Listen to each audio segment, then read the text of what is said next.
What's going on, everybody? It's your boy C-Zar, and we are talking about OnyxCoin today, XCN USD. Hit that like button, subscribe, and thank you all for being here. It is the 28th day of January, and here we are sitting at about $0.00635 with roughly 8 hours and 35 minutes left in the day.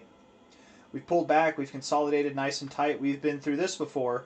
We're hoping that it comes with a different ending, not the same old stuff, right? I'm very confident that we do bounce from here, right? I mean, I think what we've done throughout OnyxCoin's existence really is just odd, first off, but also very well formed structure, right? Finding support at the same levels here that you found resistance at before. We found resistance here, and we keep on going, right? We keep on going, and we found support. Well, I guess I had that line a little bit too low, didn't I? We found support right here, right at prior areas of resistance and resistance here as well.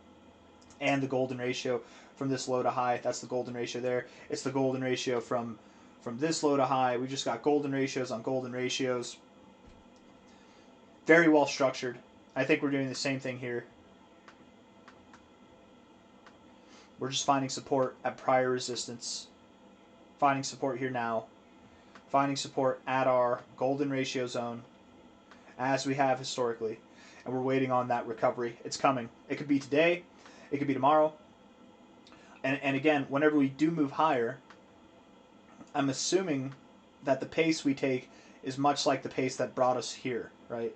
We're probably not going to dilly-dally our way up and it'll be March by the time we're at 2 cents. I don't think so. I think somewhere between now and the 15th of February we'll be at 2 cents. If not, maybe it's the end of the month. But I think that we should be making a move up here pretty soon. We've been consolidating. We've pulled back enough. We're ready. We're ready to go. Let's look at the short-term stuff and see if there's any signs of readiness, or should we be preparing ourselves for slightly lower prices? I want to see that as well. Man, whenever I don't get good sleep, or whenever I sleep very little amounts of time, I get tongue-tied. I've noticed it. I should get some caffeine. I'm not a big caffeine guy. I'm normally full of natural energy, but man, sometimes I need caffeine. Tea has a lot more caffeine than coffee does. Well, depending. But anyways, 00634, 1 hour time frame here. A little bit of a wedge there. These wedges are known for fake outs. Okay, these little like pennant patterns, wedges, symmetrical triangles. They're known for fake outs. So if we fall a little bit below, don't get scared. I mean, maybe it's the real deal, but that's kind of the fun with patterns like this, formations like this, especially on the 1 hour time frame. Very neutral on the RSI. You've reset on your stochastics at least with the blue line. The MACD's crossing above the zero. Neutral, kind of bullish actually, and bullish here as well. I don't know, that's not bad, but it's the 1 hour time frame, and you've been doing this, so I'm not going to really, I don't think that it really matters too much. 4 hour time frame, looking at this now. We do have that bullish divergence. I don't think that we've seen our move up from this bullish divergence. I think that this consolidation phase is going to snap, and it should snap to the upside. But again, in the event that it doesn't, that we move down, do not panic sell. We'll probably see a fake move down, and then we'll rip back to the upside, right? Just like here. If you were telling yourself this whole time, if it breaks to the downside, I'm out. That's it, man. This is it. If it breaks to the downside, that's it. I'm done. You sold at the worst time. At literally the worst possible time. So just same kind of thought here. But I think we've done that already. I think this lower low was that kind of in the same context. 4 hour RSI, bullish divergence. You are pretty bearish with this RSI because you're getting oversold and you're rejecting the 50 and you do have lower highs. But I think that there are some bullish prospects here, and I think that once we see this thing cut loose a little bit, it'll really start to shape up the price and the RSI. Because here we have these lower highs. If we can get above there, if we can get a higher high, if we can start living above the 50 and getting above the 60 as well, that'll definitely turn things around. And I mean, we are at this point a few days away from doing that, if not like 1 day away from doing that. So things could really shape up. This could really start to look like a bottoming area as we continue to build higher prices over the coming days. The stochastics are weird. I'm not even going to try there. They're just weird, okay?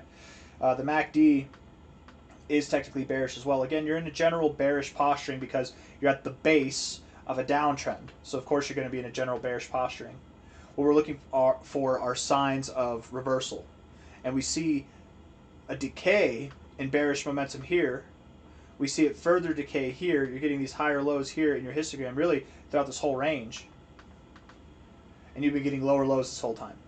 So I do believe there's some pressure building that's going to release to the upside. The MACD is technically bearish because the oscillators are below the zero, but man, this is a pretty bullish circumstance for a bearish readings here. When we do cross above the zero, the thought there would be that we probably cross on Friday, maybe Thursday, maybe tomorrow or Friday, but sometime between now and the next, let's say 50 hours, I would assume maybe a little bit more than that, like 55 hours, sometime between here and there, we should be breaking out to the upside. Does that mean that we're breaking out of this overall? Maybe. But I would definitely expect that we are back above 007 within the next 50 hours. And hopefully, and maybe we ignite something that's a little bit more robust than that. I don't know. We'll see. Maybe by the end of the week we're all the way back at 1 cent. I don't know. I'm glad that I bought more OnyxCoin at these levels. I literally actually bought the low, man. Like I bought it 00618. So I literally was the low. I just had to step in, had to sell everything I had so that I could hold the floor price up. Don't push it down, guys. If you guys sell, I won't have anything left. No, that's not true. I'm making bad jokes. You know it's a bad joke when nobody laughs. If I can't even make myself laugh, it's a bad joke, man. What's a bad joke? A joke where nobody laughs. Daily time frame. The RSI, higher lows, building here. I don't mind the RSI. It's in a neutral bearish tilt here, but overall very bullish. Stochastics are reset. MACD back at the zero, reset. I mean, you're ready to go. You're ready to go. I'm not worried. Even if we do see lower prices than this, I'm not worried. It's a fortuitous event for anybody who's looking to buy if we go below this price. But really, this whole thing here, this whole pullback is a blessing because the perspective here versus the perspective here is a lot more optimistic. Imagine how many people sold here and lower because they got pessimistic. That was the kick in the pants that they needed. We're below this low. That's it. I'm out. And then whenever it was up here, how many of them felt that, oh no, I made the wrong decision, that they got punched in the gut feeling, that sick to your stomach feeling. Now you have a chance to rectify that, right? You have a chance to buy before it takes off without you. And you're buying at these same levels that are very low, right? These are very low levels throughout the whole downtrend that we've had. But here, not a lot of confidence. Here, there's a lot of confidence and a lot of reasons to be confident. As the price moves higher, that confidence will only build, and inevitably we will go to the next area. We found resistance here, where we found resistance before, right there. The next area of resistance is probably going to be here or here, right? Something in the zone between about 1.9 cents, actually a little bit higher, 2 cents, and 2.7 cents, 2.8 cents. That's our next target area. How fitting. Hit that like button, subscribe. Thank you all for being here. I'll see you on the next one, okay? Take care of yourselves. Bye-bye.